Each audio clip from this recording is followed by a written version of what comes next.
Председателот на државата Ѓорѓе Иванов ги повика политичките партии на диалог, говорејќи за значењето на македонскиот јазик на Свечената академија посветена на 200 годишнината од раѓањето и 110 години од смртта на хрватскиот бискуп Јосип Јуреј Штросмајер. Иванов упати порака до лидерите на партиите да не се клеветат и проколнуваат, туку да си помагаат и да се почитуваат. Македонскиот јазик се уште е систематски потиснуван, забрануван и преименуван од неговите противници. Но што се случува кога токму говорителите на јазикот меѓусебно се доживуваат како противници?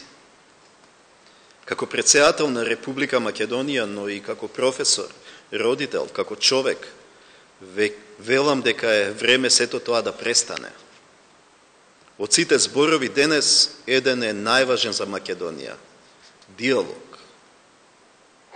Да ги зарамнеме еднаш веќе длабоките празди на делби и омрази.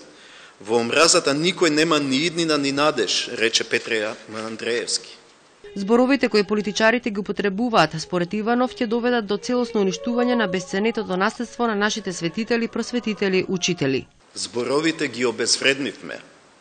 А штом ќе ги обезвредните зборовите, тогаш е лесно да се користат тешки зборови на подценување, исмевање, понижување и омраза. Го изгубивме чувството на јавна пристојност во јавниот простор. Отровниот цинизам ја замени мудроста, како што тривијалноста ја замени естетиката. Социјалните медиуми стана поле за сеење омраза. Иванов изрази надеж дека Хрватска ќе помогне на Македонија да стане дел од Европската унија и НАТО, со што ќе го исполни заветот на Штросмајер, кој бил еден од првите свештеници во католичката црква, кој го ревитализирале делото на Кирил и Методи.